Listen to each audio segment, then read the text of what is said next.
La muy cordial bienvenida para todos los amigos de La Verdad, aunque duela, a los especiales de Radio Cristiandad junto al Padre Gabriel Grosso.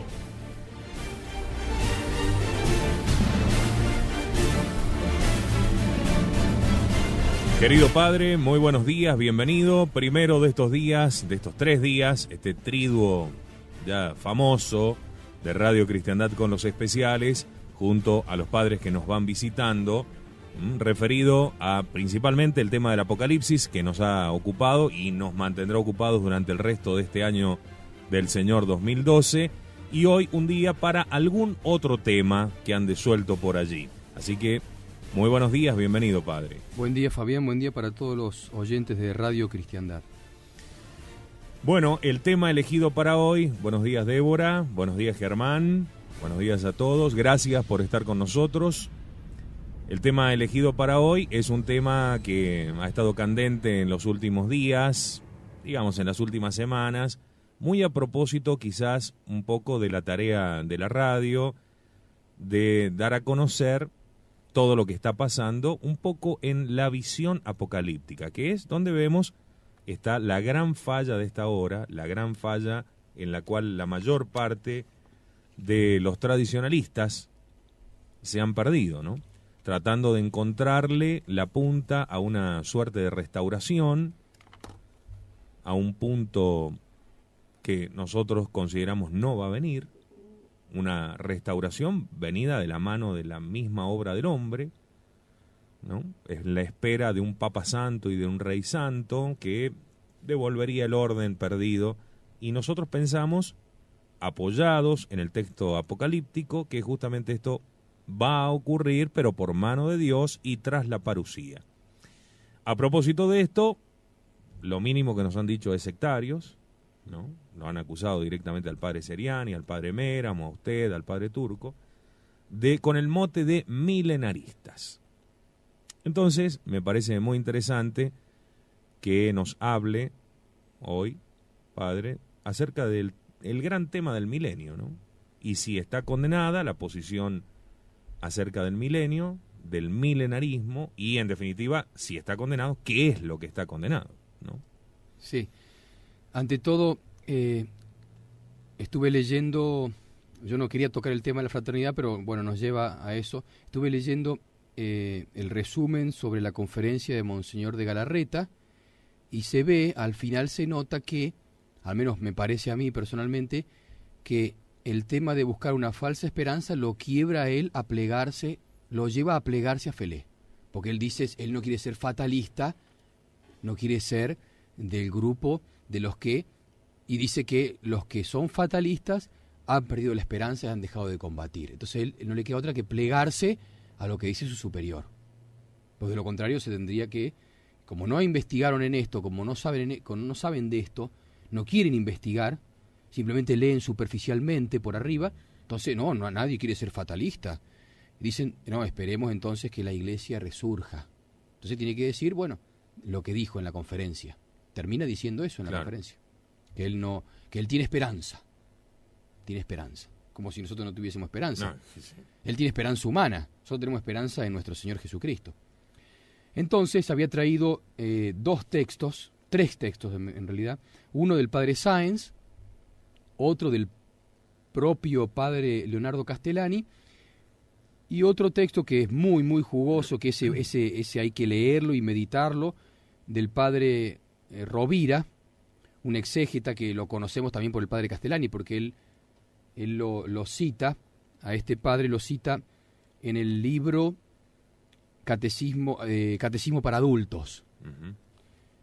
Y lo cita ahí y dice que es un excelente exégeta, y se ve. Entonces lo que vamos a hacer es primero leer lo que dice el padre Sáenz refiriéndose al padre Castellani, después lo que dice el propio padre Castellani con respecto a la medida disciplinar de la iglesia, y después el mismo padre Rovira, que él ya haría lo que se llama una crítica interna del texto. O sea, él muestra que con el mismo texto de Apocalipsis 20 y los textos de Daniel, paralelos a este Apocalipsis 20, se demuestra que tiene necesariamente que haber un milenio, que él explica que es un tiempo entre la muerte del anticristo y el juicio final. Y eso está en la Escritura, y no solamente en el Apocalipsis capítulo 20, está en Daniel, y está en muchos otros textos que él dice, si uno entiende esto, como dice el Apocalipsis, con un milenio, muchos textos de las Escrituras se revelan luminosos, y de lo contrario se hace todo muy intrincado. Claro. Tal cual. Bueno, muy bien. Antes de comenzar, quería mandarle algunas salutaciones de la gente que nos está escuchando, especialmente de Fernando Olmedo, allí en Misiones, y también de un amigo de él que le manda un abrazo, Cristian Jacobo. Me dice especialmente que quiere que le avise. Sí.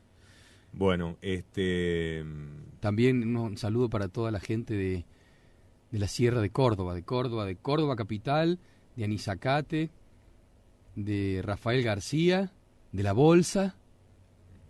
Un saludo para todos ellos que están escuchando o escucharán cuando puedan después bajar los especiales. Y después se los empiezan a repartir. Sí. ¿No? Anda en pendrives de acá para allá. Sí. Bueno, Iván Bonino, que está en Rosario también, y toda su familia. Tito Vera, que está en Corrientes. Nuestro amigo Johnny Alexander Gordillo Soto en Bogotá. Guillermo Contreras, allí en Santiago de Chile. Así que bueno, junto a todos ellos, entonces nos disponemos para comenzar un poco a desgranar esto.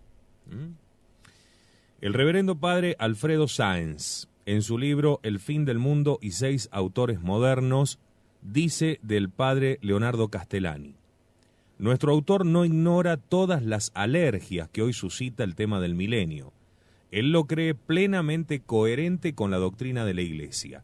El milenismo espiritual no ha sido jamás condenado por la Iglesia ni lo será nunca, sostiene, por la simple razón de que la Iglesia no podría condenar a la mayoría de los santos padres de los 5 primeros siglos, entre ellos a los más grandes.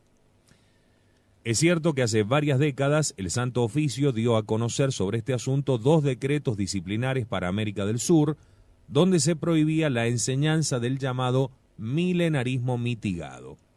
En el primero de ellos, del año 1941, se definía claramente en qué consiste dicho tipo de milenarismo, a saber, el de los que enseñan que antes del juicio final, con previa o sin previa resurrección de justos, Cristo volvería a la tierra a reinar corporalmente.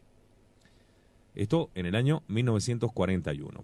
En 1944 apareció un segundo decreto de índole aclaratoria, donde en vez de corporalmente se pone ahora visiblemente, ya que el primer adverbio resultaba inadecuado si se aplicaba a la época de la Iglesia en la tierra, donde Cristo está siempre corporalmente en el Santísimo Sacramento. Lo que está prohibido, sostiene Castellani, es enseñar que Cristo reinará visiblemente desde un trono en Jerusalén sobre todas las naciones, presumiblemente con su ministro de Agricultura, de Trabajo y Previsión, y hasta de guerra si se ofrece, lo cual, obviamente, ningún santo padre o teólogo serio sostiene. El mismo padre Leonardo Castellani, en su libro Catecismo para Adultos, en su capítulo Habrá un juicio final, nos dice lo siguiente: así que tienen aquí figurados muy veraz y exactamente los 3 milenismos, con lo cual cumplo mi oficio de doctor en teología, y con esto no predico ninguno de los 3 milenismos, sino simplemente digo, le cose como estano. ¿Por qué digo esto? Porque existe una prohibición de enseñar el milenismo espiritual dada al Reino de Chile en 1941, la cual el año 1944, se extendió a la República Argentina. Tengo el texto latino y castellano de los 2 decretos, el contra Chile y el contra Argentina, julio de 1941 y julio de 1944, que no leo por no alargarme. Son 2 disciplinares, no doctrinales. Es decir, son órdenes y dicen que el milenismo espiritual no se puede enseñar sin peligro en esos dos paisuchos nada más.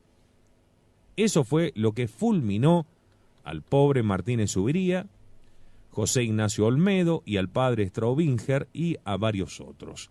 Se asustaron, se callaron la boca y no dijeron nada. Esos dos decretos están firmados por el cardenal Pizardo o Pisapardo, como le decían en Roma, y definen mal el milenismo. Pues el primero dice que los que enseñan que Jesucristo va a reinar durante 1000 años en la tierra corporalmente son peligrosos y eso no se debe enseñar.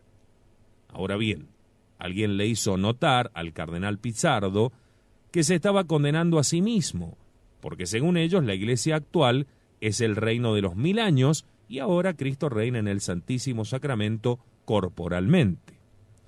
También le advirtieron al cardenal Marchetti Selvagiani que por condenar a los milenistas espirituales se estaba condenando a sí mismo, y entonces cambiaron corporaliter por visibiliter, que no va a reinar visiblemente en la tierra durante 1000 años. Pero ningún milenista espiritual enseña que Jesucristo reinará visiblemente en el mundo con un ministro de Agricultura o de Bienestar Social y todas esas cosas. Nadie dice eso. Todos dicen que van a resucitar una parte de los muertos, los mártires de los últimos tiempos, y ellos van a gobernar la tierra, pero no como gobernantes ordinarios, sino apareciéndose a los viadores, a los mortales que van a quedar. Van a quedar mortales durante 1000 años y van a procrear gente y van a ser numerosos los cristianos que vivan en ese tiempo de la iglesia, pero van a gobernar los obispos y los curas como siempre. Se van a aparecer los resucitados como Jesucristo se apareció después de su resurrección a los apóstoles, y con esas solas apariciones van a poner una prosperidad increíble en la iglesia. De manera que en el segundo decreto tampoco acertaron. Así que son nulos los dos decretos. Pero, sin embargo, aquí lo siguieron al pie de la letra. Y no solamente aquí, también ahora aparentemente en el Brasil, ¿no? Sí. Ahí podemos hacer un paréntesis. Ahí vemos entonces que el padre Sáenz, intelectualmente un cura serio, él pone con lo que dice el padre Castellani y lo pone en ese libro mostrando que el valor que tiene ese decreto disciplinar. Y después agregué lo que dice el padre Castellani, que son nulos. ¿Por qué? Porque en definitiva, y la clave está ahí, que ellos enseñan, ellos condenan en realidad lo que siempre ha condenado la iglesia. Parece que ni Pisapardo ni Salvagiani han entendido lo que era el milenarismo espiritual, porque hablan de milenarismo espiritual, pero después cuando condenan el milenarismo carnal, que siempre la iglesia lo condenó. Y eso se ve claramente cuando el padre Castellani dice que nunca los santos padres y los teólogos serios han enseñado eso. Exactamente. Entonces es interesante, por supuesto. Y después está también lo que ustedes han publicado del padre Antonio Van Ristel sobre lo mismo, el estudio que hace profundo sobre el decreto. Pero aún así, él, en el caso del padre Van Ristel, él no le niega la autoridad ni la realidad al decreto y lo explica suficientemente, y ya con la misma letra, y me parece que también el espíritu de el escrito o de la supuesta condena se cae por sí solo. Claro. Por eso, él dice, por sí solo. El padre Castellani dice, define mal el milenismo. Claro. O sea, hablan de milenarismo mitigado, pero condenan el craso. Porque así, digamos, no se puede cambiar, no pueden cambiar la realidad de las cosas.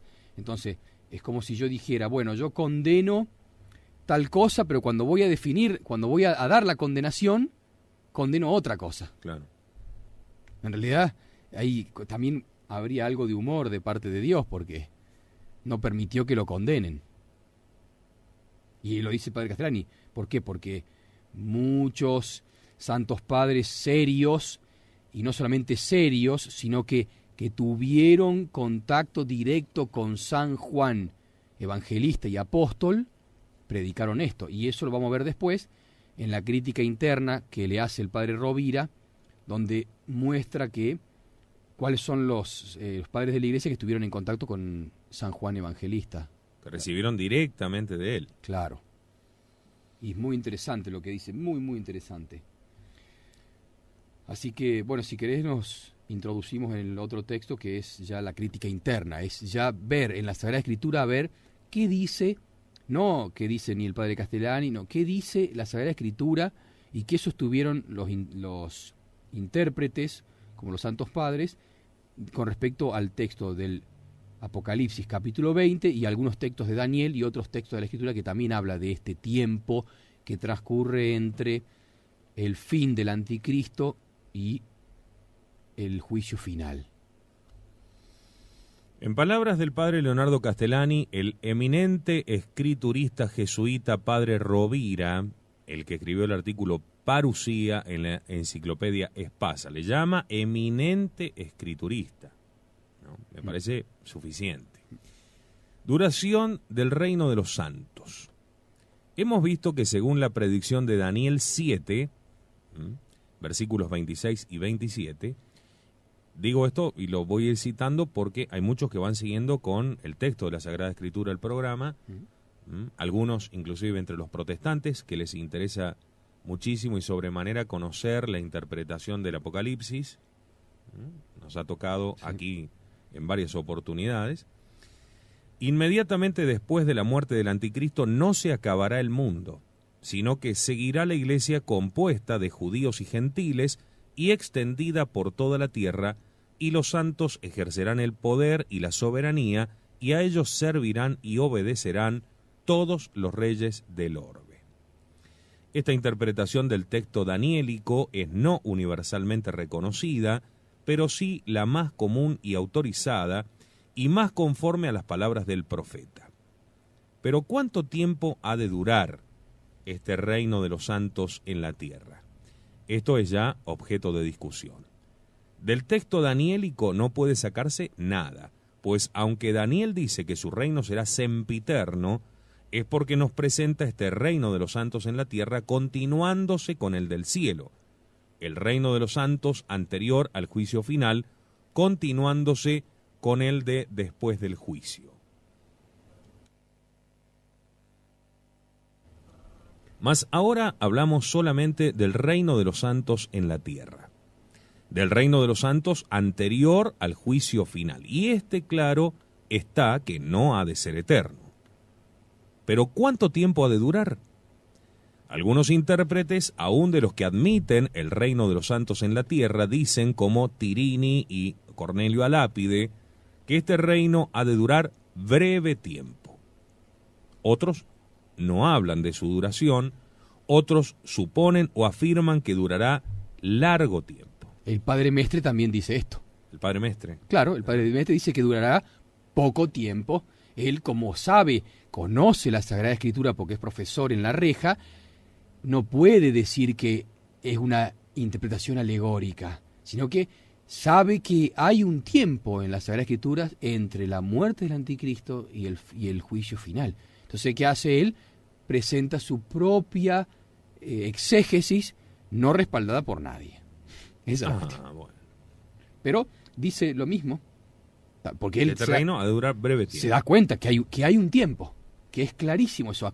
Los que no conocen las Escrituras, como algunos que no conocen y se largan a decir, dicen, no, eso ya se cumplió, esto es lo que la iglesia viene cumpliendo. Desde la ascensión de nuestro Señor. Exactamente. Pero los que conocen, como este padre, el padre Mestre, Juan José María Mestre, que es profesor de Sagrada Escritura y que conoce bien al padre Castellani, no puede decir que no. Entonces, ¿qué hace? Hace malabarismo y pone un pequeño tiempito. Pero dice 1000 años el texto. Bueno, a lo mejor 1000 años. Sí, para él es poco. Ahí lo explica muy bien el padre Rovira. Bueno. Con lógica. Otros no hablan de su duración directamente, otros suponen o afirman que durará largo tiempo, y esto último parece más conforme con la mente de Daniel, puesto que nos presenta un reino en la tierra, debajo del cielo, y lo contrapone a los otros 4 reinos antiteocráticos, figurados por las 4 bestias, que son, según la interpretación común de los santos padres y de los buenos intérpretes, el reino o imperio babilónico, el medo-persa, el griego y el romano. Pero en fin, Daniel nada nos dice de la duración de este reino de los santos en la tierra. Y por consiguiente, de las palabras de Daniel, no podemos sacar cuánto durará, si breve o si largo tiempo. Sí, pues, hay otro texto en la Sagrada Escritura que nos determine de algún modo la duración del reino de los santos, la podremos saber, y si no, no la sabremos. En este punto, los milenaristas, fundándose en el Apocalipsis, capítulo 20, versículos 1 al 9, admitieron después de la muerte del anticristo un reino de Cristo y de los santos en la tierra que habría de durar 1000 años. Pero los milenaristas eran de 2 clases. El milenarismo herético y judaizante, cuyo fundador fue Cerinto, de los que admitían un reino de Cristo terreno, con placeres y deleites materiales y sensuales, o asimismo un reino judaizante en el que se restablecería la circuncisión y los sacrificios, ritos y ceremonias de la ley mosaica. Este es el milenarismo craso, herético, judaizante. El otro milenarismo admitía un reino espiritual de Cristo y de los santos en la tierra que había de durar 1000 años. Este otro milenarismo, aunque no fue universalmente admitido, estuvo con todo muy extendido en los primeros siglos de la tierra. Y así, milenaristas... Siglo de la Iglesia. De la Iglesia, perdón. Y así milenaristas fueron San Papías, obispo de Hierápolis, San Ireneo, obispo de León, San Justino Mártir, quien dice que muchos cristianos, aunque no todos, son del mismo parecer, también el autor de la epístola de Bernabé, el de la Didascalia, Tertuliano, San Victorino, obispo petagoniense y mártir, San Metodio y Lactancio, San Zenón, obispo de Verona, y otros. Verdad es que otros santos padres no admiten el milenarismo y aún positivamente lo rechazan y combaten, pero en general atacan y combaten el milenarismo terreno y carnal o judaizante, mas no el de San Ireneo o San Papías. Y así San Agustín, en La Ciudad de Dios, libro 20, capítulo 7, dice: esta opinión, la de los milenaristas, sería tolerable si juzgasen que los santos en aquel sábado habían de gozar de delicias espirituales por la presencia del Señor. Pues que también nosotros fuimos en otro tiempo de esta opinión, mas como dicen que los que resucitaren se entregarán a placeres carnales sin moderación alguna, esto no pueden creerlo sino los carnales, por donde se ve que San Agustín rechaza el milenarismo carnal. Asimismo, San Jerónimo, acérrimo impugnador del milenarismo judaizante, dice del otro milenarismo, y aunque no sigamos esta opinión, con todo no podemos condenarla. ¿Por qué? Porque muchos varones eclesiásticos y mártires dijeron estas cosas. 2 cosas son también dignas de notarse.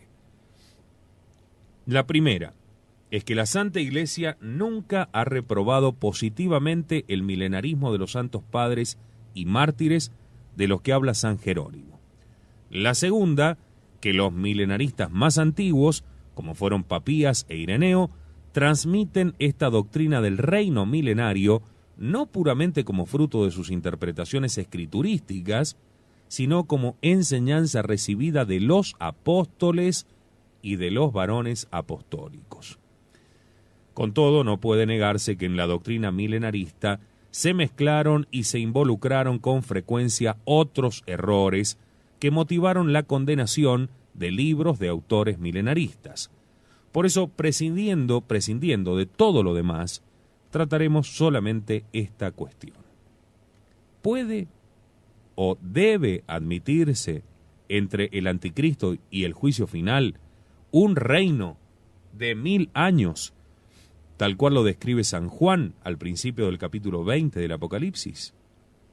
O en otras palabras, el reino de Cristo y de los santos, reino de 1000 años que describe San Juan en el Apocalipsis 20:14, ¿ha de ser posterior a la muerte del anticristo? La respuesta más probable parece que es la afirmativa. Ya se miren las razones o indicios extrínsecos o ya se consideren los argumentos intrínsecos. Vemos en efecto que los milenaristas más antiguos son San Papías y San Ireneo, los cuales apelan, como dijimos, a las enseñanzas apostólicas. Ahora bien, San Ireneo es discípulo de San Policarpo y San Policarpo y San Papías son discípulos de San Juan Evangelista, el autor del Apocalipsis. ¿No es, pues, lo más natural que en el Apocalipsis se halle la misma doctrina que enseñaban San Papías y San Ireneo? Además, sabido es que muchos milenaristas se fundaban en este texto del Apocalipsis y, al contrario, Eusebio Cesariense, para rechazar el milenarismo, puso en duda la inspiración del Apocalipsis y negó que hubiese sido escrito por San Juan Evangelista. Bueno, ahí se nota que Eusebio Cesariense era un perfecto modernista, porque los modernistas hoy en día niegan que San Juan Evangelista escribió el Apocalipsis. Lo ponen en duda, realmente lo ponen en duda. He leído algunos artículos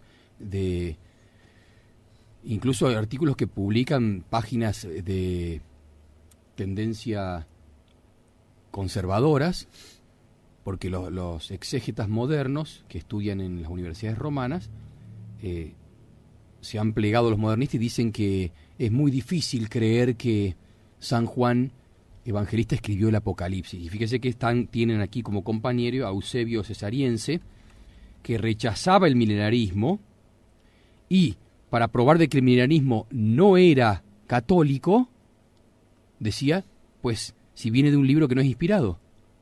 Si el Apocalipsis no fue escrito, no es inspirado, ni fue escrito por San Juan Evangelista. Claro. O sea, fíjese quiénes son los compañeros de los negadores de esta realidad bíblica que es el milenio, una realidad bíblica que está ahí. Estamos estudiándola con una crítica interna al texto. Sigamos viendo cómo el padre Rovira prueba que es muy lógico y muy coherente creer que ese espacio de tiempo que transcurre entre la muerte del anticristo y el juicio final la escritura lo llama milenio, 1000 años, y nosotros podemos creer de que existe, está. Claro. Sigue diciendo el padre Rovira, a esto puede añadirse la comparación del texto del Apocalipsis con el de Daniel, ya citado, es decir, Daniel 7, 25-28. En uno y otro texto se describe la destrucción del anticristo. Daniel 7, 25-26, Apocalipsis 19, 19-21. En uno y otro se predice un reino de los santos. Daniel 7, 27, Apocalipsis 20, 1-3 y 4-6. El reino de los santos en Daniel es posterior a la muerte del anticristo. Es pues natural que el reino de los santos que se describe en el Apocalipsis 20, 4-6 sea también posterior a la muerte del anticristo. Pero vengamos ya a las razones y argumentos intrínsecos y examinemos el mismo texto y la mente de San Juan. Dos cosas principales dice el texto en cuestión. Primera, el encadenamiento y encarcelamiento del demonio. Vio al ángel que ató al demonio por 1000 años y lo arrojó en el abismo y cerró y selló sobre él para que no engañen más las gentes hasta que se cumplan los 1000 años. Después lo desatarán un poco de tiempo. Y segunda cuestión, la resurrección y reino de los santos con Cristo. Vio las almas de los degollados por el testimonio de Jesús y por la palabra de Dios, y los que no adoraron a la bestia ni a su imagen, ni recibieron su señal en sus frentes y en sus manos, y vivieron y reinaron con Cristo 1000 años. Todo esto puede entenderse de dos modos. Unos dicen, todo esto ya se ha cumplido. El demonio fue encarcelado y encadenado con la encarnación, o mejor, con la pasión de Cristo Señor nuestro, porque entonces fue vencido y ya no puede dañar sino a los que se le acercan. La resurrección primera de que aquí habla San Juan es entonces la entrada en el cielo de las almas que gozan de la visión beatífica y reinan con Cristo y sus reverenciados y venerados en la tierra. Otros, por el contrario, dicen que nada de esto se ha cumplido. Todo se ha de cumplir después de la destrucción del anticristo, porque el demonio, aunque con la pasión de Cristo quedó vencido, mas no parece que esté atado o encerrado en el abismo, como lo pinta aquí San Juan. Otros textos de la Escritura nos le presentan muy suelto. Así San Pablo dice que nuestra lucha no es contra la carne y la sangre, sino contra los principados y potestades, contra los señores del mundo, de estas tinieblas, contra las malicias espirituales en los aires, y esto es contra los demonios. Efesios 6:12. Y San Pedro pinta al diablo como león rugiente buscando a quien devorar. De manera que los príncipes de los apóstoles no describen al diablo encerrado o aprisionado en el infierno.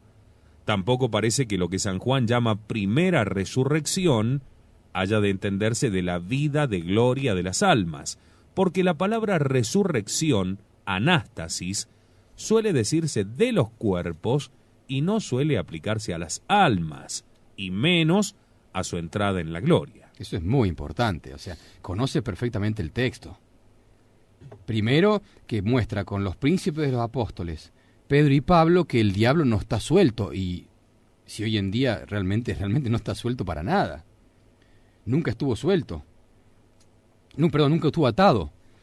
Y después prueba que la primera resurrección tiene que, cuando ellos lo entienden de la vida de la vida de gloria de las almas, la palabra resurrección suele decirse de los cuerpos y no se suele aplicar a las almas. Entonces no resucitaron. Digamos, no resucitaron los que están ahora en la gloria. Ciertamente, es algo lógico. Entonces dice, no, son los que están reinando ahora, los santos. Los 1000 años son los que se salvaron, son santos y están reinando, son reconocidos y venerados por la iglesia. Pero ahí tienen las almas, no han resucitado, no tienen los cuerpos. La palabra esa, anástasis en griego, suele decirse de los cuerpos y no de las almas. Entonces, ahí ya se ve que el milenarismo alegórico no tiene fundamento bíblico. Bien. Podrá decirse que el alma resucita o se levanta del pecado a la vida de la gracia, pero parece violento decir que el alma resucita al empezar su vida de gloria, pues que solo resucita lo que cayó, lo que murió. Además de esto, San Juan dice claramente que vio a los que no adoraron a la bestia ni a su imagen, ni recibieron su señal, y que éstos vivieron y reinaron con Cristo 1000 años.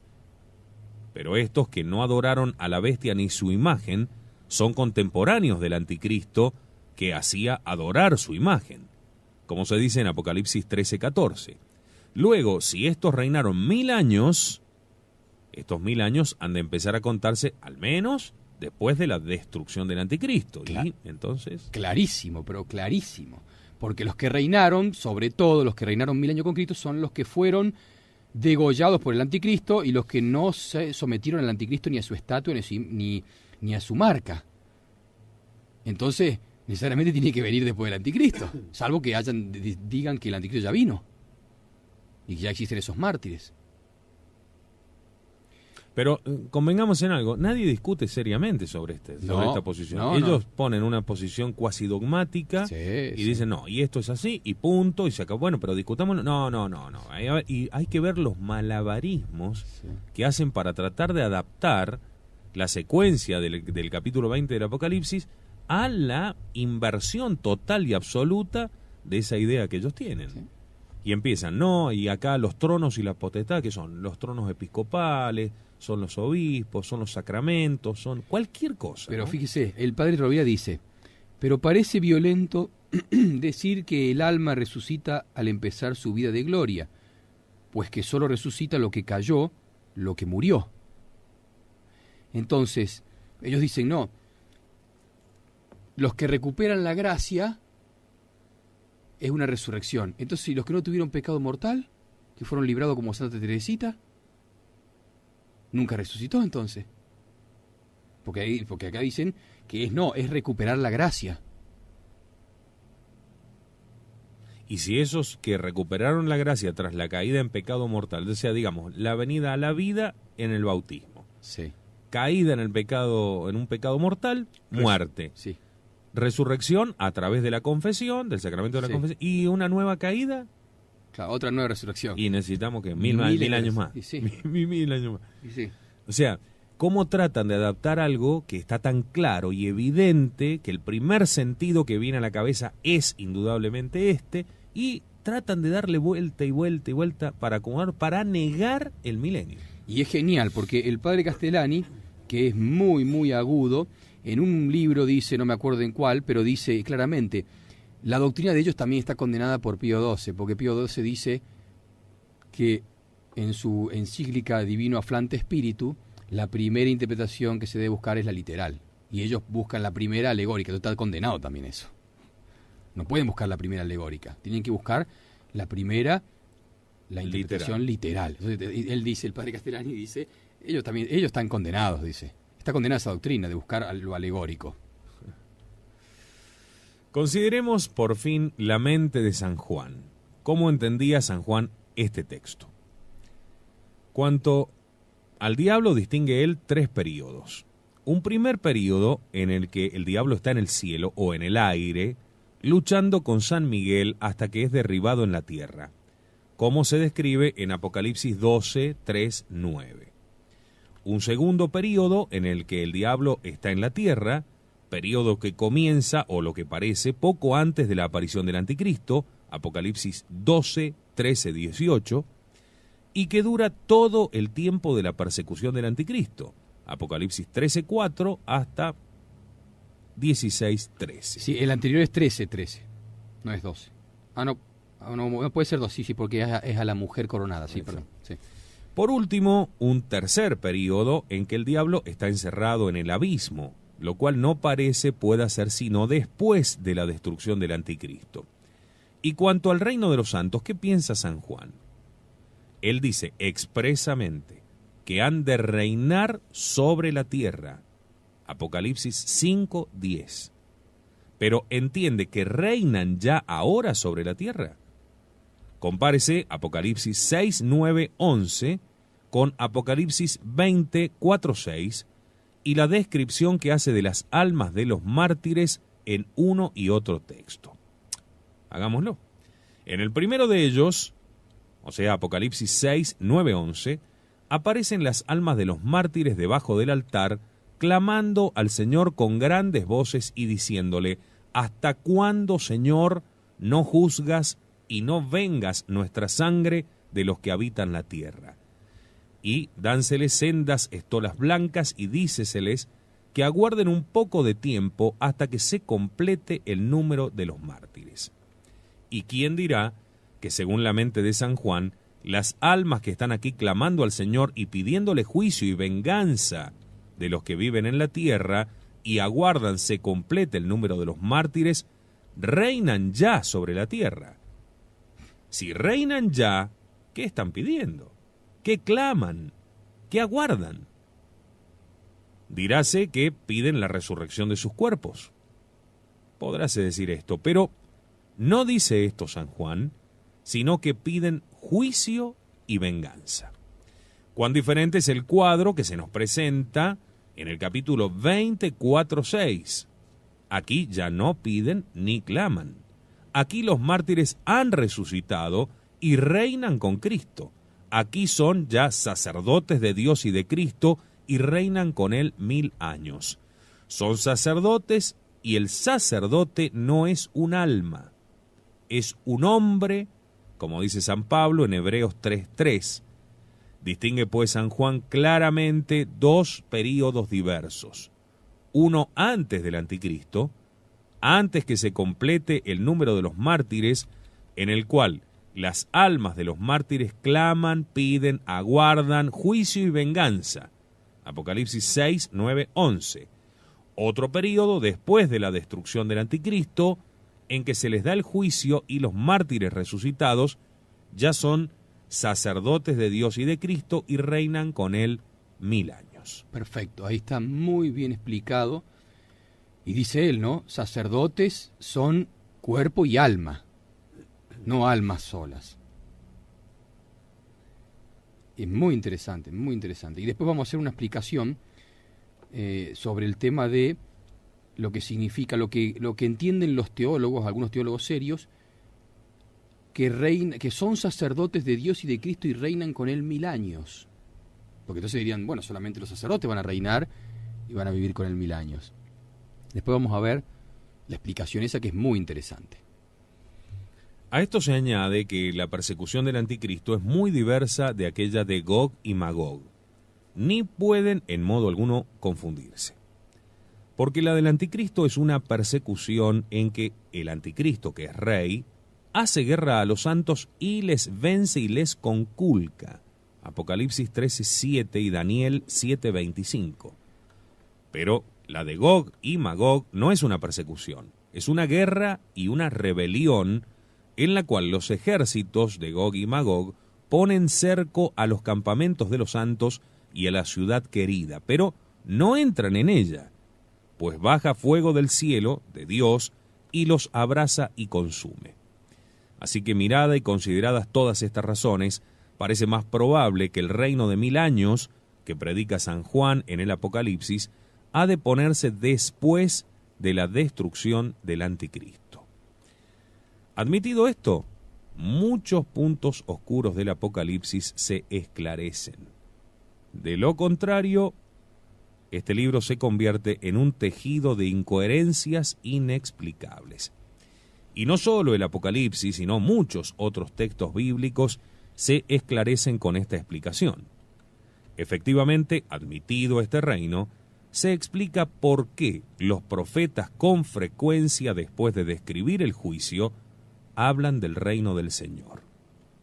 Se explica, por ejemplo, por qué Zacarías, en el capítulo 14, después de habernos descrito a las gentes que se juntan para pelear contra Jerusalén, y al Señor que baja en auxilio de Jerusalén a pelear contra las gentes, que según vimos es Cristo que viene a vencer y derrotar al anticristo, después de hablarnos de aquel día que es conocido de Dios, Zacarías 14:7 y San Mateo 24:36, y que no es día ni noche, después sigue en el versículo 9, y será el Señor rey sobre toda la tierra, en aquel día será Señor uno y será su nombre uno, y describe luego la situación y la seguridad de Jerusalén.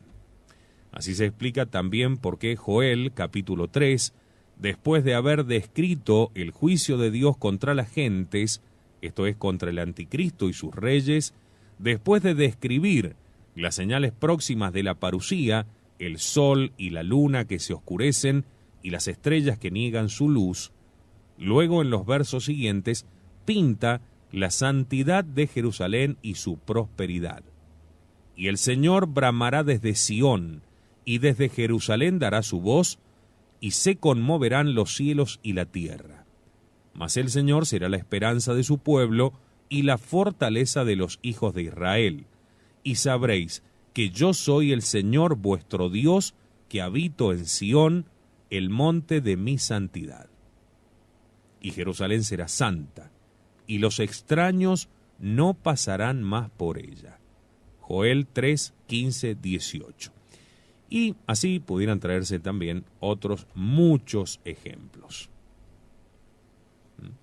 como para tenerlo en cuenta. ¿Te parece que hagamos aquí una pequeña pausa? Sí.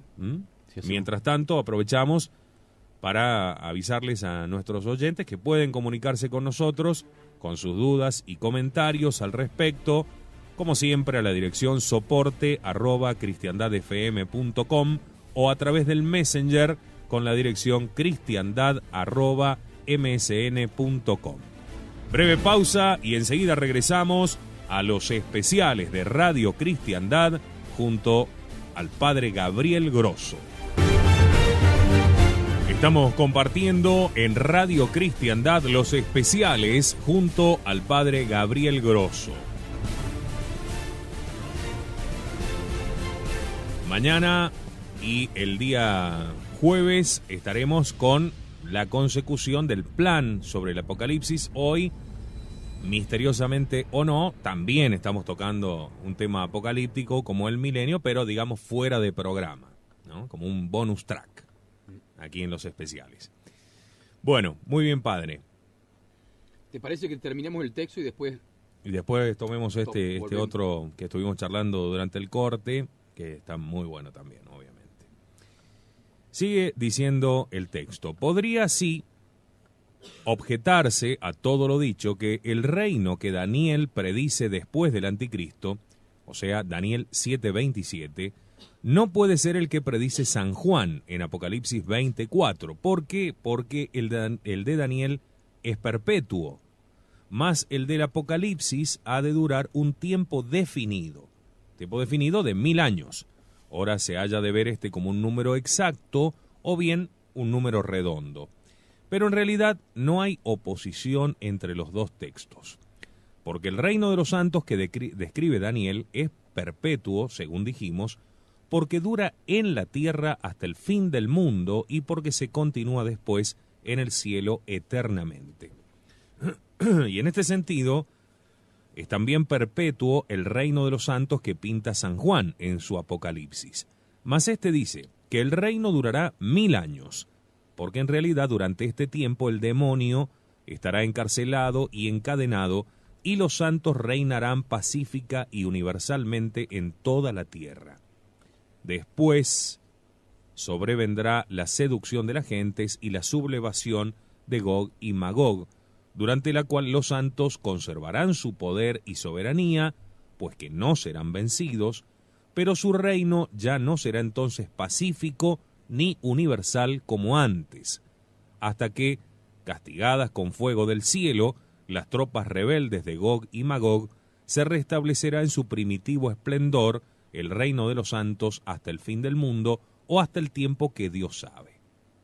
Ahí se ve entonces que esa objeción que a simple vista podría objetar que el reino que habla Daniel, porque dice que el reino después del anticristo en Daniel es eterno y en el Apocalipsis es por 1000 años, pero vemos que la rebelión de Gog y Magog no pone en peligro el reino, no es como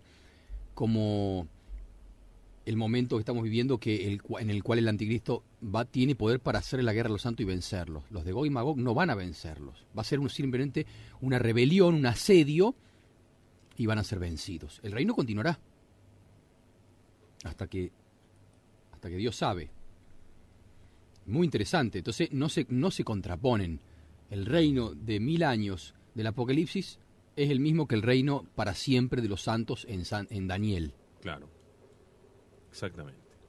Pues que el fin del mundo no ha de seguir inmediatamente a la rebelión de Gog y Magog, ya que después de esta, dice el profeta Ezequiel, que los israelitas pasarán 7 años sin gastar otra leña que la de las armas de los ejércitos de Gog y Magog. Hay más tiempo todavía después. Claro. ¿Cuánto tiempo haya pues de transcurrir entre esta rebelión y el fin de los tiempos? Es cosa que solo Dios lo sabe. Perfecto. Entonces quiere decir que incluso hay tiempo después de la rebelión de Gog y Magog. Porque 7 años, dice Ezequiel. 7 años consumiendo leña. Que siempre tenemos que recordar que inclusive esa apropiación numérica también de algún modo es simbólica, ¿no? Y que 7 años significa algo, ¿no? Sí, no sí, solo 7 años literalmente. Entonces, después... No solo digo literalmente, porque si no me van a decir, bueno, pero ¿cómo? Dicen que lo primero que tienen que pensar es en lo literal y después se tiran con un símbolo. Claro. Bueno, 1000 años, 1000 años. O pues, se puede hacer una interpretación literal simbólica. Me parece, digo, ¿no? Entonces, y ellos utilizan también un texto bíblico que es muy interesante, que lo repasemos. Yo lo estoy buscando, es del Evangelio de San Mateo, capítulo 24, lo pueden ir buscando también ustedes, que habla que ahí hay una si yo tuviese, como tengo esta Biblia en electrónica, no me ubico como la otra. ¿Qué es San Mateo? 24. Sí. Y fíjense el 20. ¿Qué dice el 20?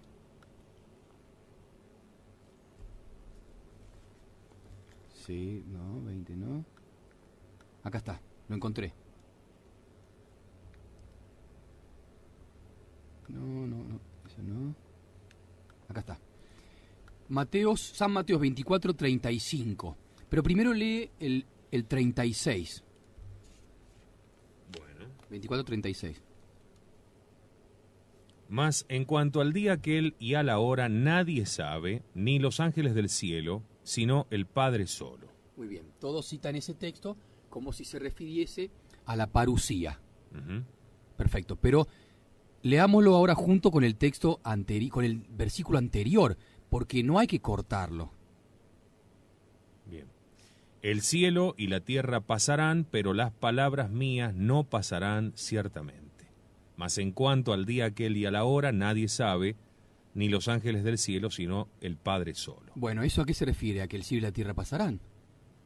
Claro. Arriba, no se refiere a la venida de nuestro Señor. ¿Entiende? O sea, ahí dice, en verdad os digo que no pasará.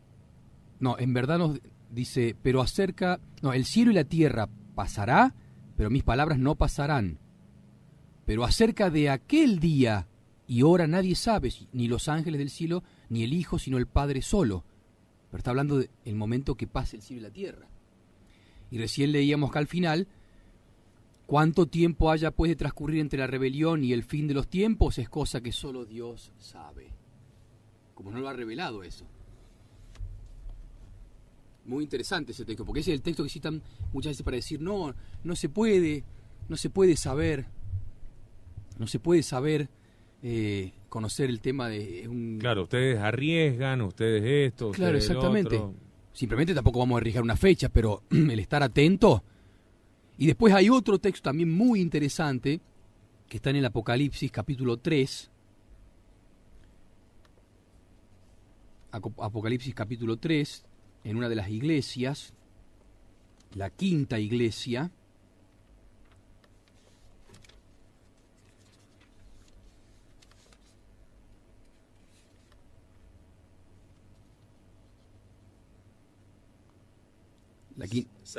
Sardes, sí.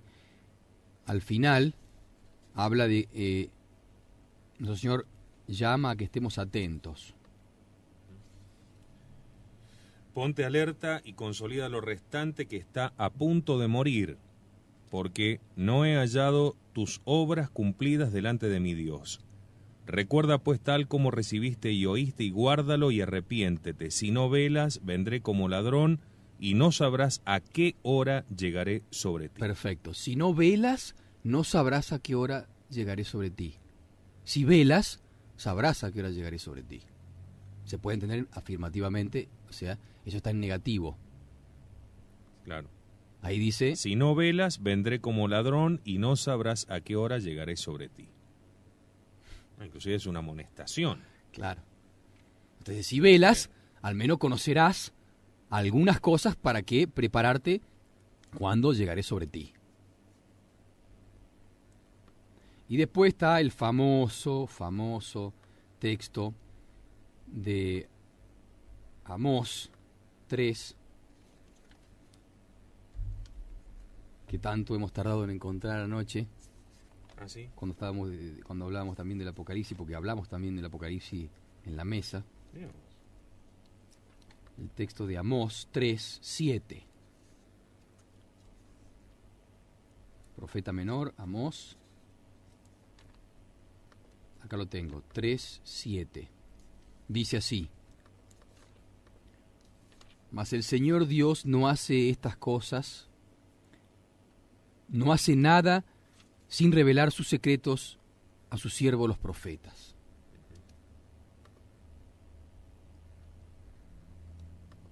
Entonces, ahí es una afirmación universal.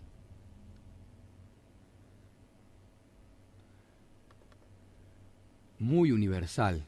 Como que Dios anunciará las cosas. Les revelará las cosas. No hará nada sin revelar su secreto a sus siervos los profetas. Es una universal.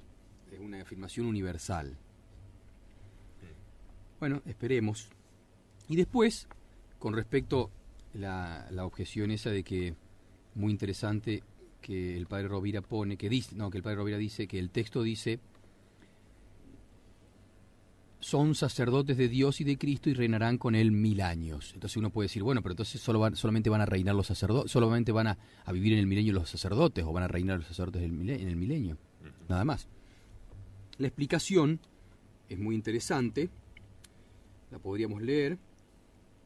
Dice, porque San Pedro, en la primera carta, capítulo 2, versículo 9, habla de los cristianos como un sacerdocio real. Como dice: pero vosotros sois un linaje escogido, un sacerdocio real, una nación santa, un pueblo conquistado, para que anunciéis la grandeza de aquel que de las tinieblas os ha llamado a su admirable luz. Entonces, explica este teólogo, Pietro Parente, el cardenal Parente, dice: San Pedro juzga que los fieles constituyen un sacerdocio pasivo, o sea, una sociedad gobernada por sacerdotes.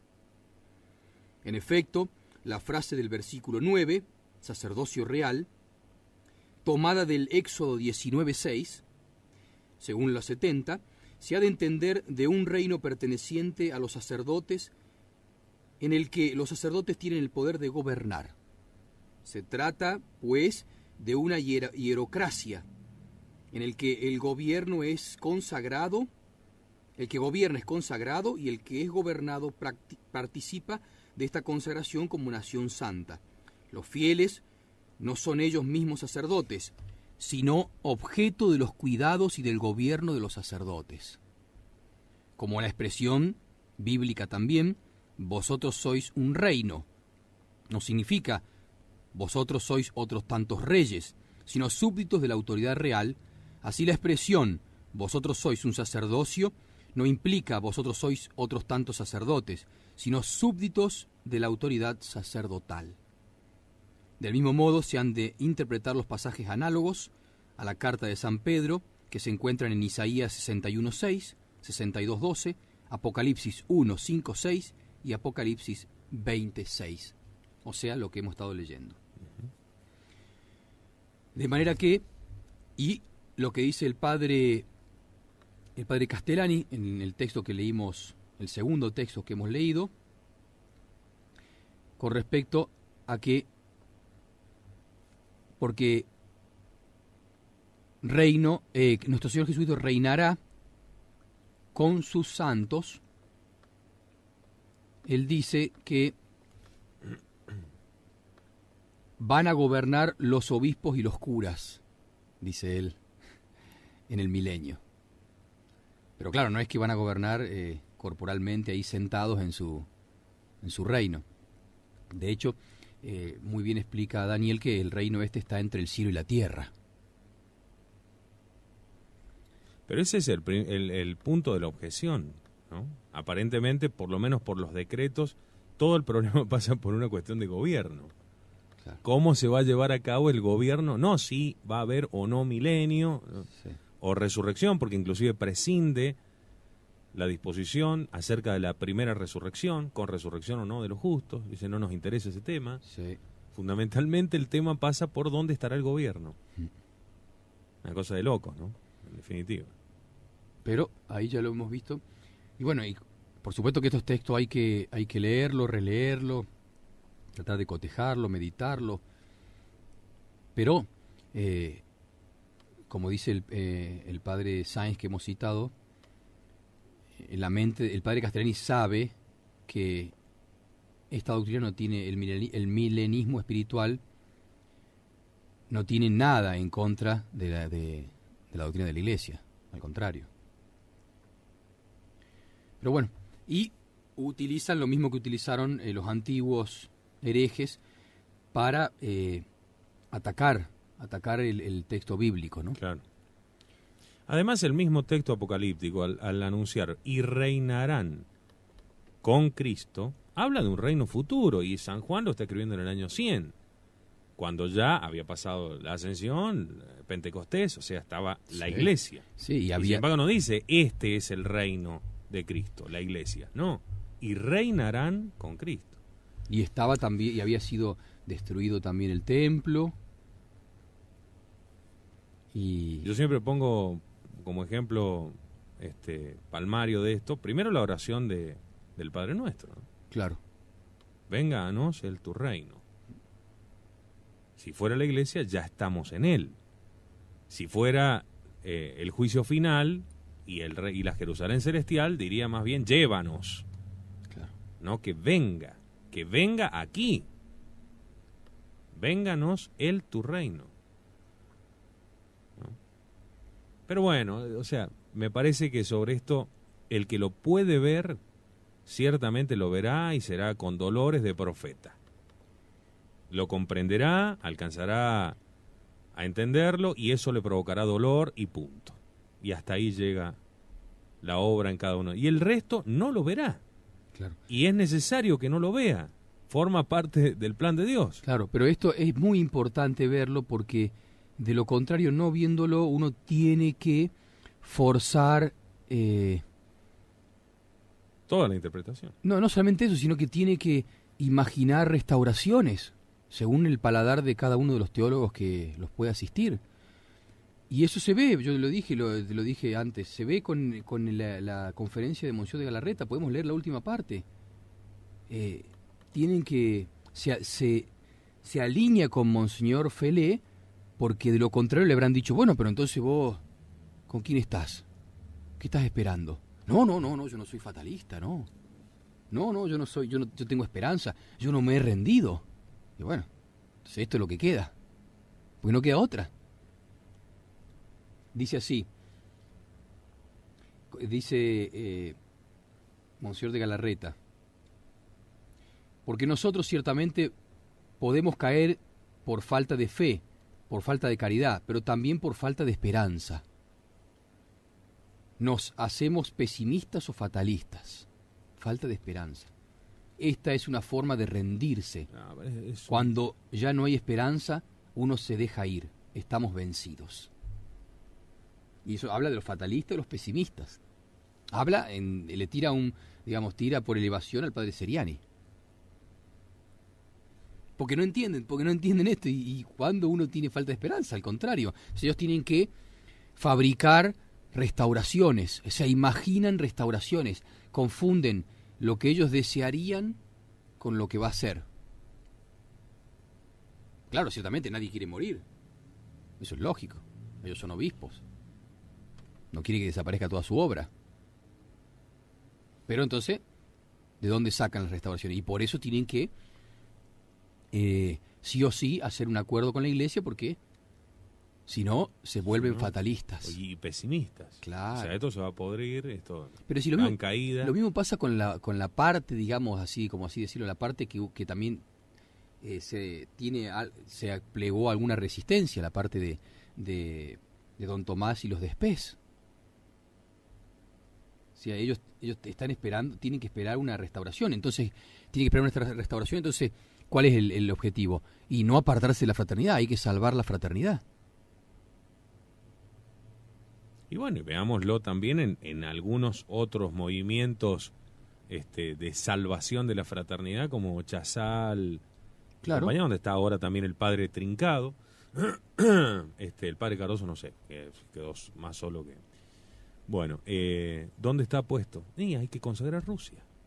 Exactamente. O sea, están tonteando. Sí. Y bueno, porque eso ¿Por qué? Porque no tienen la doctrina. Y porque no conocen el futuro. Y el futuro solamente está en el Apocalipsis. Y después están aquellos que se refugian en las cosas privadas.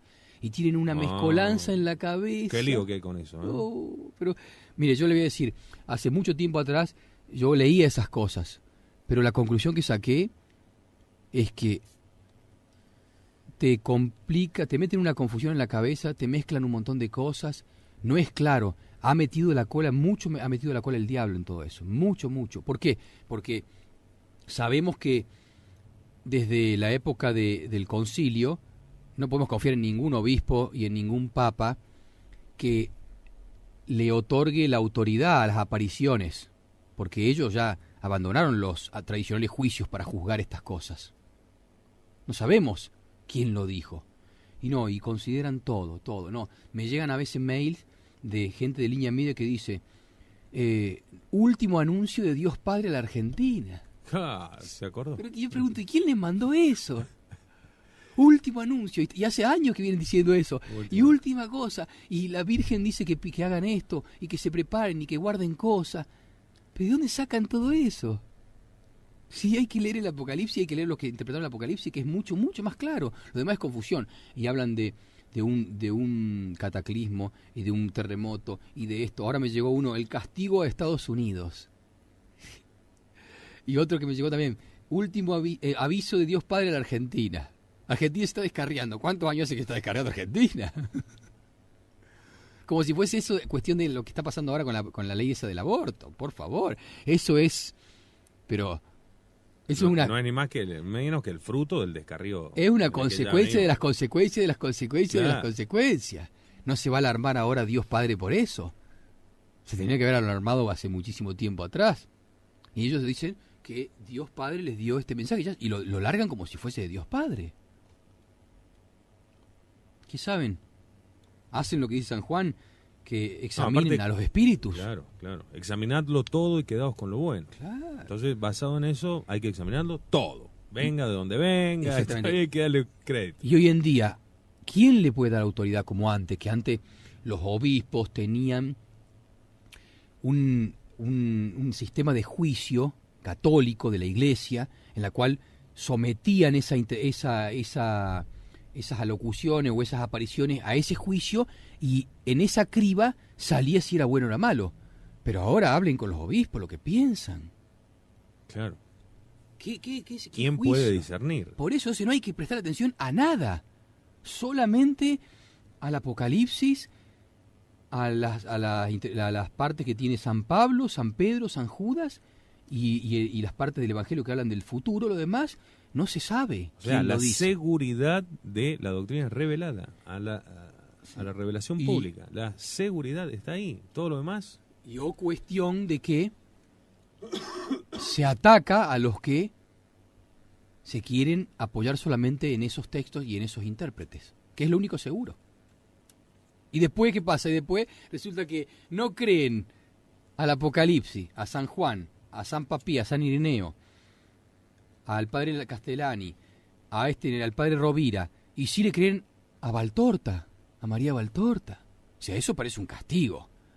No habéis creído lo que tenías que creer, Y por eso... y después le os creía a abandono, cualquiera. sí. Y resulta que después te arma el futuro una mujer que aparte sabemos que tiene muchos errores. Por ejemplo, lo que se leyó ayer en Radio Cristiandad, la pareja Jesús y María, ese término nunca se usó, ese término ya así tiene gusto al menos a medio herético. Nunca la Iglesia utiliza ese término. La pareja Jesús-María. En analogía con la pareja Adán y Eva. Pero claro, ¿dónde sacó eso? ¿Cuándo ¿Cuál es la analogía? vimos una oración católica que hable de la pareja Jesús-María? ¿Cuándo? Eso No, y así un montón de cosas. Cualquier teólogo antiguo que leía eso católico decía, no, esto ya así presentado, así, ya huele un poco raro. Ya tiene un olor a herejía. Al menos, ¿cómo no va a utilizar los términos que siempre se utilizó? Bueno, pero estamos hablando ni más ni menos que de Monseñor Williamson, ¿no? Sí. Sobre este tema, sobre el último Eleison, un poco lo comentábamos ayer acá en la radio. Sabemos que Monseñor Williamson es afecto a las revelaciones privadas. ¿Cuántas veces ha hablado de Garabandal, de Fátima, ¿no? Hasta donde él conoce y demás? O sea, no nos extraña del todo, pero ciertamente desbarrancó totalmente en el último elección. Yo creo que ni siquiera aquellos que le llamaban el salvador de la tradición, los del grupo de don Tomás de Aquino, ¿no?, han podido salir a esgrimir nada. Se han tenido que hacer mutis por el foro, como en los peores sainetes, ¿no?, de Ivo Pelay. No, pero ¿sabes lo que escribieron, no? Porque dijeron, bueno, sí existe esta prohibición, pero lo vamos a analizar, vamos a tomarnos tiempo. Y bueno, ¿por qué no se toman tiempo para analizar esto? Cuando ellos salieron a decir, bueno, pero acá está condenado el milenarismo, ahí no hicieron el estudio necesario, no. Por eso, me parece un despropósito exprofeso, o me parece por lo menos una maniobra bien clara para el ocultamiento de la realidad. Una bomba de humo, llámese, para seguir tapando la situación tremenda de la fraternidad y tirar esta bomba como para desviar un poco la atención, como diría Castrillón Hoyos, como le dijo, hermanito, le embarraste la cancha justamente para que se extendieran los plazos y demás. O bien me parece un plan del cielo, claro, que no lo puedo descartar, claro, justamente para que exista más confusión, para que exista, bueno, y el que lo conoce y el que no lo conoce lo lamento mucho. Claro. Sí, de hecho, yo recuerdo cuando estuve hace un tiempo atrás, cuando salió ese video en el cual mostraba a Monsignor Williamson en una conferencia en Brasil, sí, ahí en el Nueva Friburgo. No, Nueva Friburgo, sí. La escuchamos, la vimos con mi hermano, y cuando llegó a la parte de que Benedicto XVI tiene un corazón según la doctrina que él aprendió en el seminario, ahí mi hermano dijo, ya no lo escuchemos más, porque no cambió nada, decía lo mismo en el 2007, 2008, no progresó nada. Y uno se da cuenta que en este último año o en este último tiempo, al haber tenido acceso más de lleno a estos conocimientos de la interpretación apocalíptica, uno progresó muchísimo. Pero era porque era el tiempo para entender muchas cosas. No entendió nada, no habló de nada. Siempre habla de lo mismo. Uno lo escuchaba en las jornadas de la reja, jornadas de humanidades en la reja, y decía lo mismo. Claro. Decía lo mismo. Y están esperando, no sé qué están esperando. Por eso desilusiona realmente. Tendría que hablar, él mismo tendría que hablar. Tendría que hablar del Apocalipsis, tendría que hablar del Anticristo, tendría que hablar de un montón de cosas que la gente quiere escuchar. Si no, más que es necesario que la gente escuche. Y si no, ¿qué pasa? La gente se refugia en estas bobadas que mandan y dicen, no, Dios Padre va a castigar a la Argentina. Está muy enojado con esta ley. Pero si eso, escúcheme, ¿eso de dónde sacan eso? ¿Por qué le atribuyen a Dios Padre esas cosas? ¿Quién dice eso? O tal vidente que dice tal cosa, o tal... ¿De dónde sacan?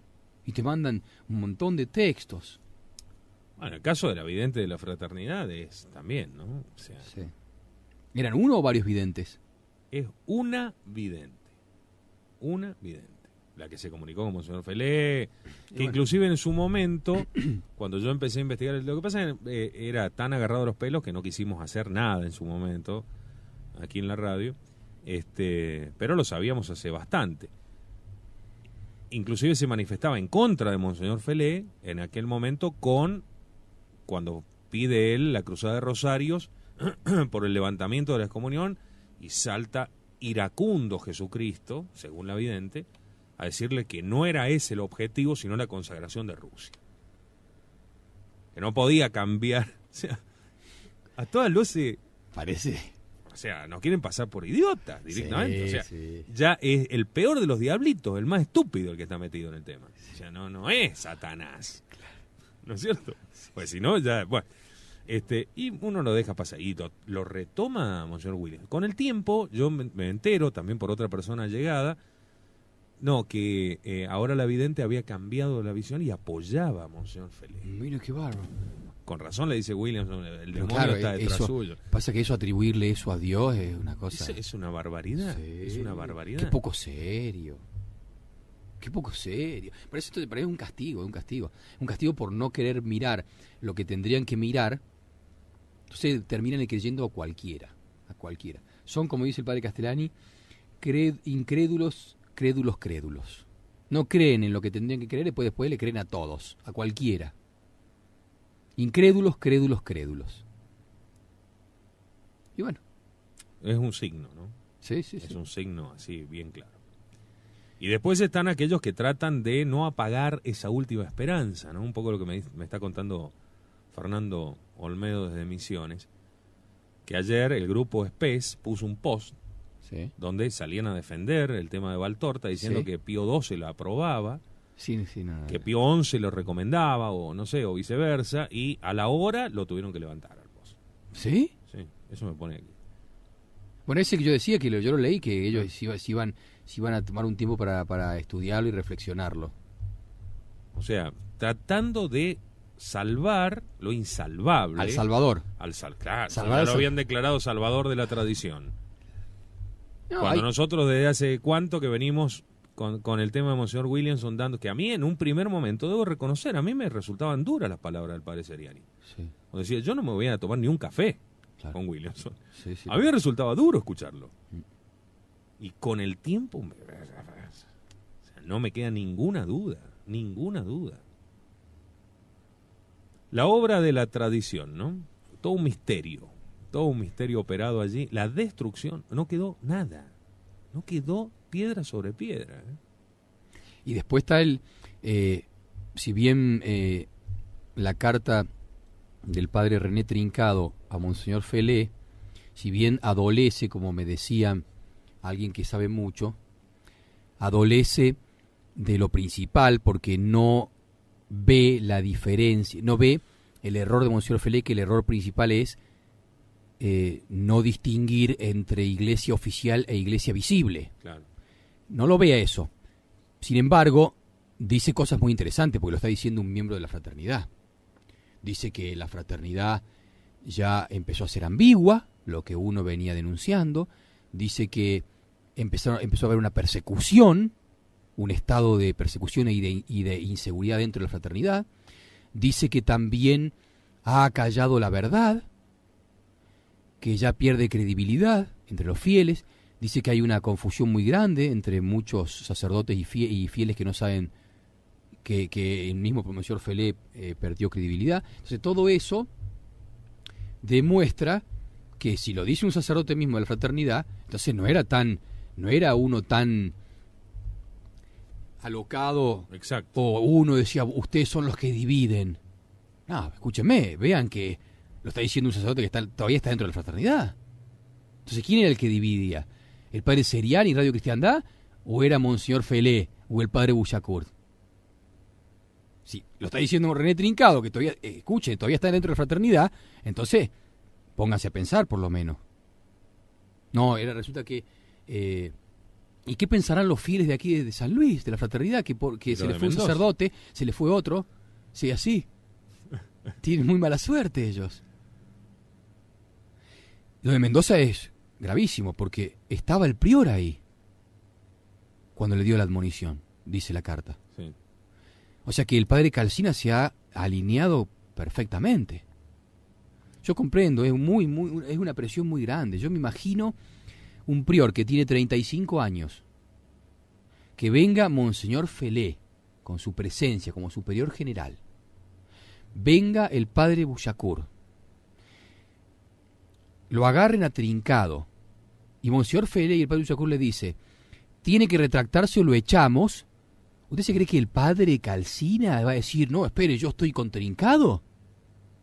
Sí, está con Trincado, sí, pero yo estoy con Trincado, le va a decir, ¿se va a atrever? No, es muy pesado. Bueno, todo eso. La autoridad pesa muchísimo. Desde hace muchos años venimos advirtiendo, inclusive públicamente, que justamente la ubicación de estos priores ha tenido una razón de ser. Claro. Por eso se han buscado exactamente aquellos priores que serían funcionales a la revolución que se venía. Y bien jóvenes. Bien jóvenes, sin experiencia, con Por eso le digo, imagínense que venga un obispo, que aparte es el superior general, y venga el superior de distrito, y te armen toda una escena. No, porque está en contra de la autoridad, en contra de la fraternidad. Quieren disolver, quieren destruir. El prior va a decir, no, mire, yo estoy con él. aunque lo haya escuchado muchas veces cuando almorzaban o cenaban juntos y le decía que tenía razón, ¿usted se cree que se va a poner en contra? No, es muy pesado todo eso. Muy pesado. Yo que uno que vivió dentro de una congregación muchos años, se da cuenta de lo que pesa la autoridad y cómo muy bien la utiliza el diablo ahora. No sé si han visto ustedes la película esta, La Cristiada. Sí. Bueno, es el papel que hace el intendente, Claro. que es el tío padrino de José que lo martirizan. Sí. Al principio viene diciendo estos paganos y entra a la iglesia muy cortésmente, con mucha piedad, todo, y después, cuando él tiene que elegir entre oponerse a los federales Y hacer matar al sobrino, no le duda. y no, Muy dice, bien. ¿cómo voy a perder todo? No, la autoridad hoy en día pesa muchísimo, muchísimo pesa. Siempre pesó para el bien, ahora la están utilizando muy bien para el mal. Muy, muy. Uno lo entiende, no, por supuesto que no lo justifica, pero lo entiende. Entiende el proceso mental por el cual han sido Claro. llevados hasta donde han sido Están llevados. todos atenazados. Pero me parece que justamente esta es la hora en la cual en la cancha se ven los pingos.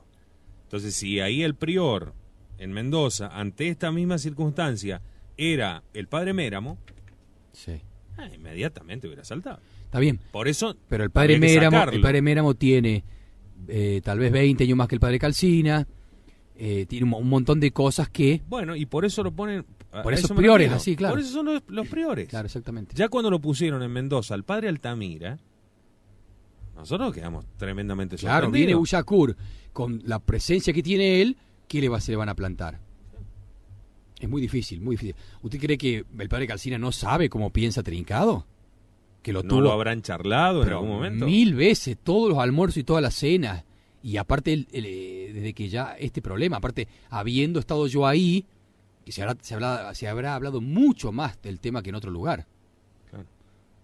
Y bueno, ¿y cómo ahora dice que estaba ahí cuando le dieron la primera admonición? Sí, que es definitiva, ¿no? Por cierto. Y bueno, entonces yo, qué sé yo, es difícil, muy difícil. Los compadezco, pero bueno, hay que rezar porque están en una cuestión, y después también se conjugan un montón de cosas, el amor natural que tienen por la congregación que le ha dado todo, la fe, porque yo creo que muchos han nacido y han conocido la fe dentro de la fraternidad. Por supuesto. Entonces les deben decir no, porque ustedes entonces, si se ponen del lado, están destruyéndola. Es como si a uno le dijeran, bueno, vos en realidad, ¿sabés qué? Estás trabajando para destruir la iglesia. Nadie se quisiera, ningún católico... Quisiera escuchar esa palabra. Claro, no me quiero poner de ese lado, quiere decir. Y bueno, eso ya pasó, yo tendría que saberlo, porque eso ya pasó en el Concilio Vaticano II.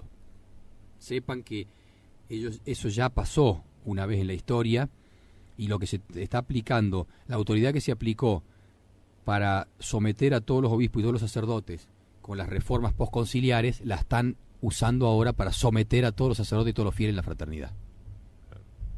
Ni más ni menos. Entonces ellos tienen esa luz, esa ventaja. Aquella vez quedó solamente Monseñor Lefebvre, Monseñor de Castromayer. Hoy quedan muy pocos también. Y sí, cada vez más reducido, cada vez menos. Bueno, está bien, forma parte del plan. Sí. Y hay que tenerlo en consideración, y aquellos que logren ver claro, que den gracias a Dios y que se hagan dignos de la tamaña responsabilidad que les cabe, porque ciertamente habrá piedras de tropiezo para todos acá, o sea, no se va a salvar ninguno. Y a la primera de cambio podés tropezar y caerte, ¿no? Sí.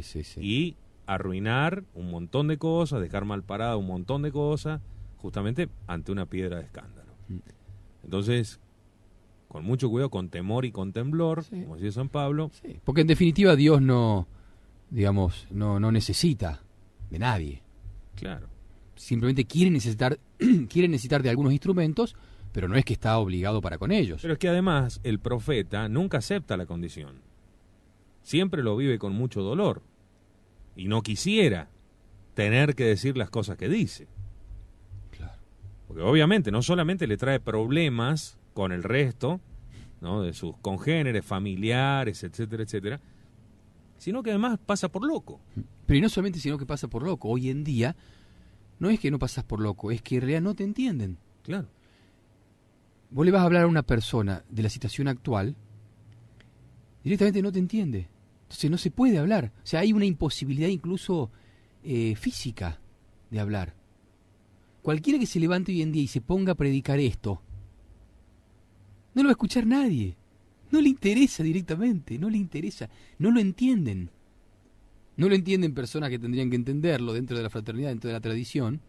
Están todo el día con esto. Imagínese otra persona que uno le diga, no, resulta que está cerca, se están dando las señales del fin de los tiempos, la apostasía ya está bien madura, falta que aparezca el anticristo.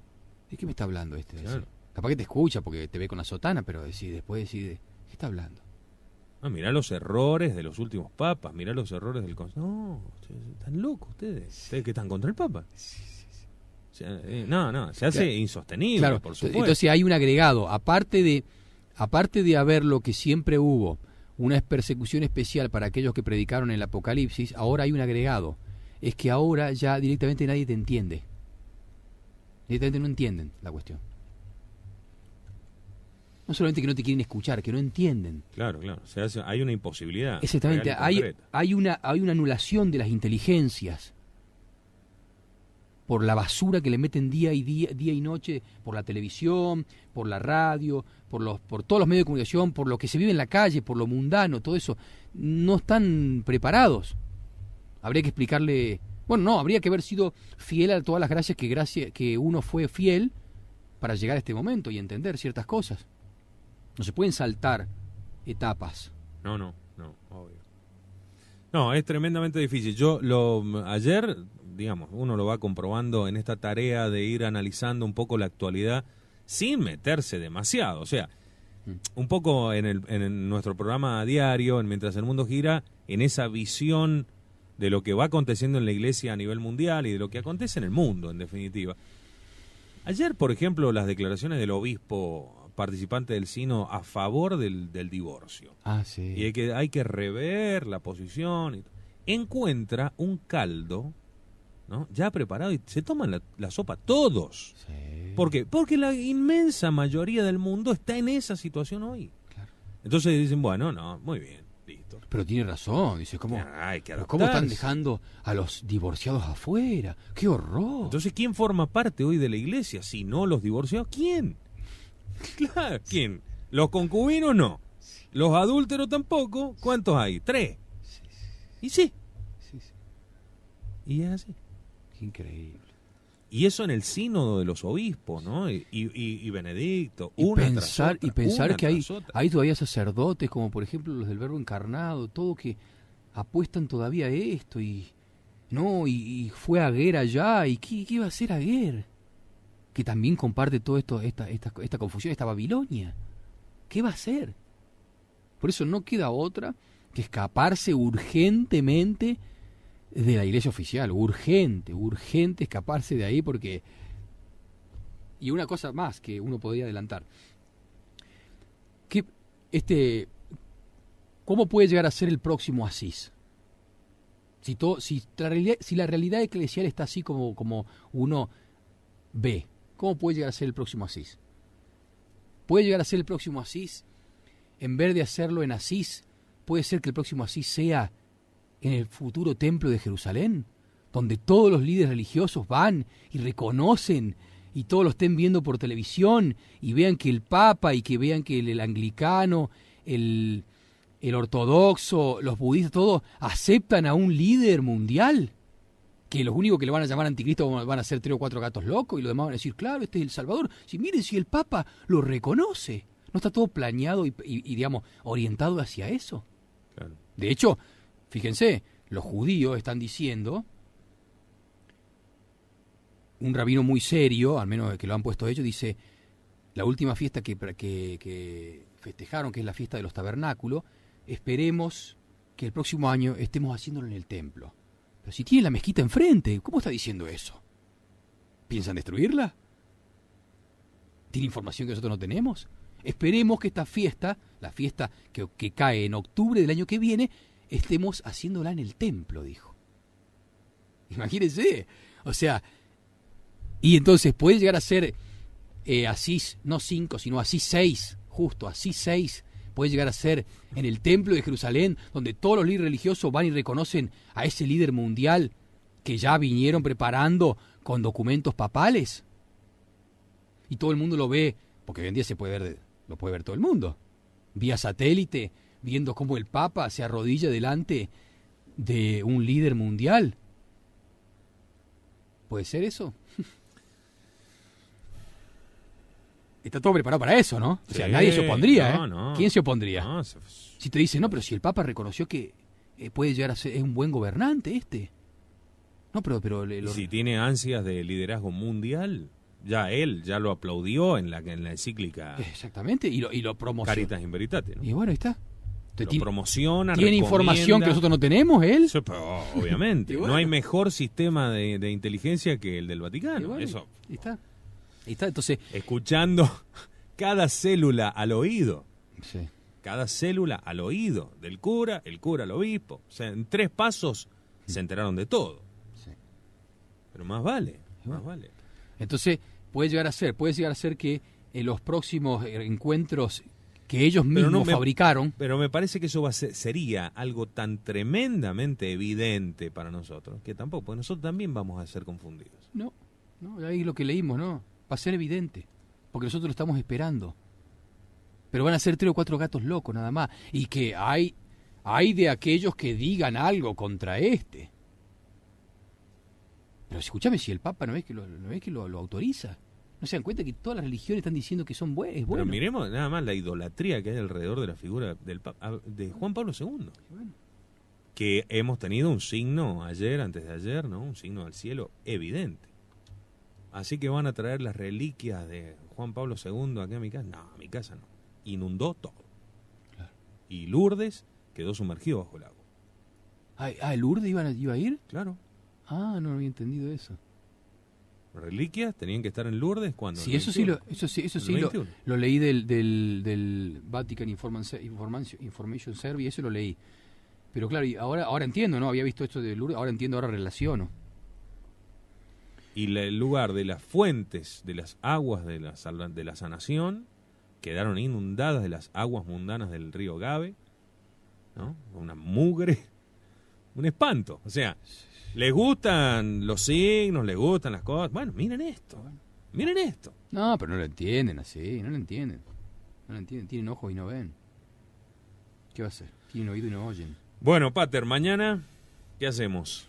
¿Qué Mañana, toca ver? Si Dios quiere, empezamos con el capítulo 15, las 7 copas de la ira de Dios. Que bien viene justo ahora. Sí. Es muy extenso el tema porque el padre Castellani escribió muchísimo. También Strobinger tiene mucho. Yo saqué sobre todo del padre Castellani y sobre todo de Monseñor Strobinger y de algunos que otros teólogos también. Muy interesante, muy extenso. Y bueno, y yo creo que el padre Castellani, necesariamente como vivió en una época hace unos 40 años atrás, 50 años atrás, 60 años atrás, vio ciertas cosas, pero nosotros podemos agregar más cosas, porque hemos visto mucho más que él, ¿no? Seguro.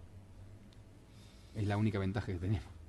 Bueno, muy bien. Hecha la invitación para todos. Entonces, mañana a las 10 de la mañana, en los especiales de Radio Cristiandad con el Padre Grosso, comenzamos esta etapa del análisis del libro apocalíptico, ¿no? Sabiendo que venimos en una seguidilla. Sería muy bueno si ustedes pueden escuchar el último de los especiales con el Padre Seriani para quedar un poco allí en ese punto y aparte donde comenzará ahora este capítulo 15.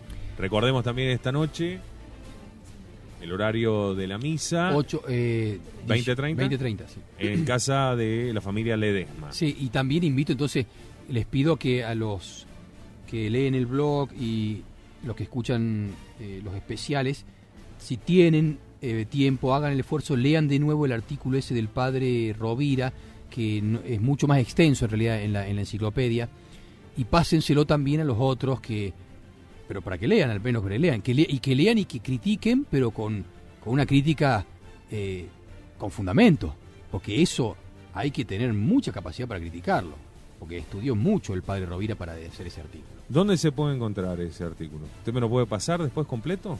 ¿Lo tiene? Lo tengo, pero pero lo tiene impreso. Sí, impreso, porque lo saqué de una enciclopedia. Está en la enciclopedia Espasa Calpe. Ajá. Bueno. En la voz Parucía. Perfecto. Bueno, vamos a ver si lo podemos Es conseguir. mucho más extenso que lo que vamos a publicar. Bien. Toca muy bien el tema. Muy bien, le pedimos su bendición para terminar nuestro programa, para nosotros, para nuestras familias y para nuestra gran familia de la radio dispersa en todo el mundo. Bueno, entonces que Dios los bendiga, que la Santísima Virgen María los proteja.